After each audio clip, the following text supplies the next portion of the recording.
third quarter earnings of the Nigerian banks, and in particular the top-tier lenders, have been robust. This is in spite of the volatile political, fiscal, and monetary policy environment since the year started. But there are some developments in the banking sector which are captured in a new report just released by Afrinvest, one of Nigeria's leading investment banking and securities trading group. Joining us now for a drill down into the new banking sector report is Abiodun Keripe, who is the managing director at Afrinvest Consulting. Abiodun, it is good to see you again. You're a busy man, so welcome to the show. All right, thank you so much, Curtis. Fantastic. Walk us through the highlights of this banking reports. Is it as robust as they say? Yes, indeed, it is robust. Given the quantum of work that goes into, putting this report together, this report is coming in an era where we just switched administration, which we had the prior administration that ruled for roughly 8 years, and then we're just switching to a new one. And looking into 2022, the report then, we had titled the report Brace for Impact. And that's because of what the prognoses were, that we were expecting some sharp policy implementation, such as what we've seen, the subsidy removal. We had like the 3 big subsidies, which are like the big elephants in the room: subsidy in power, subsidy in FX, and subsidy with PMS consumption. So 2 of those things have somewhat been, taken off the dashboard. We had so these were like major things that we thought if those things were removed, it will have huge impact on the economy and on the Nigerians, right? And then now we titled this year's report. Did you know what the title is? Impact survived?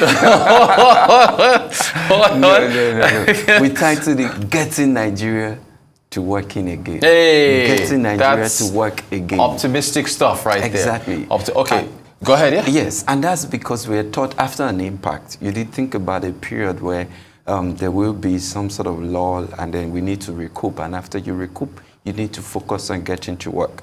And luckily, we've had a new government that's come into power, and within the first how many days of assuming office or a resumption into office, they've made clear signals, implemented key policies that over the last 8 years, everyone has been yearning for.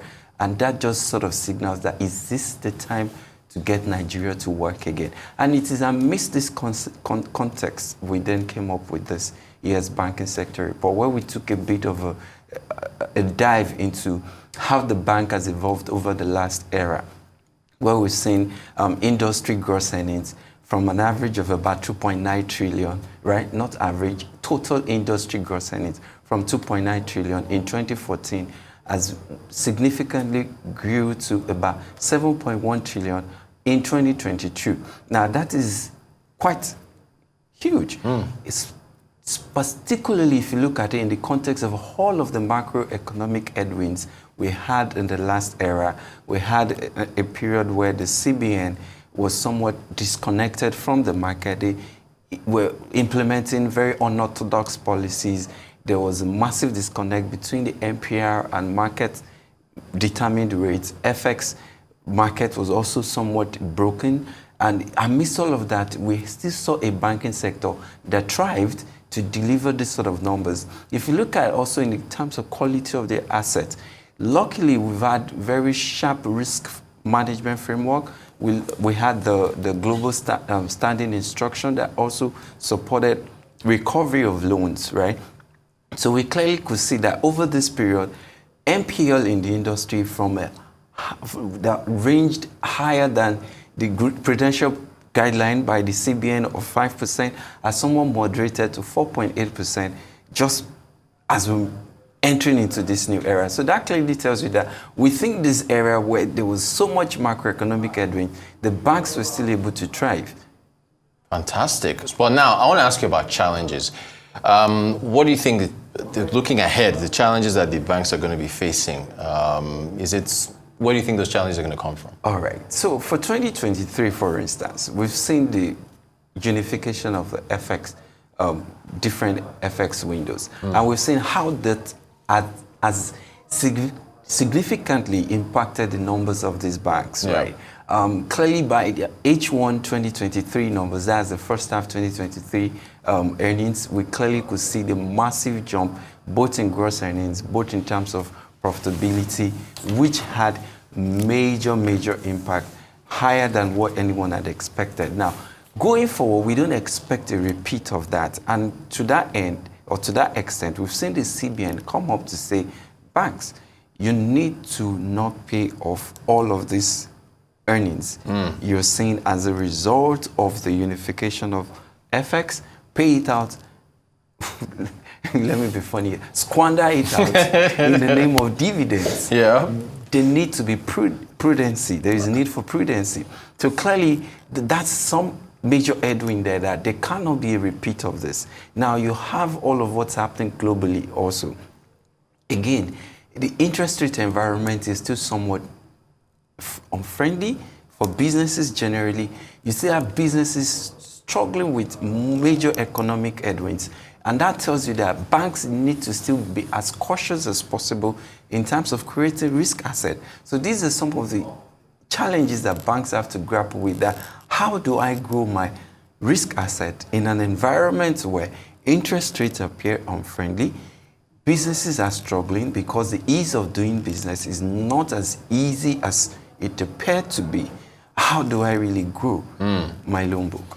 Now, okay, so that's challenges. What about opportunities? I mean, it looks like they all benefited quite well from the foreign exchange reevaluation, which propped up earnings. Down the line, where do you think the opportunities are for the Indeed, banking there sector? are opportunities. So, for instance, we've seen most of these banks implemented some sort of business, vertical and horizontal business expansions, right?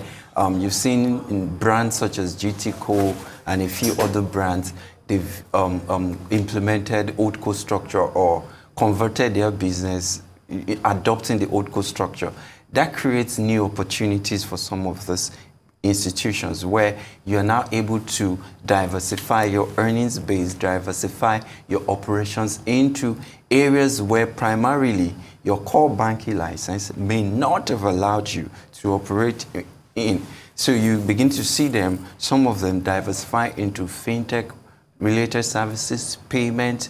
These are new opportunities that would also add further accretion to the numbers over the next couple of years to come.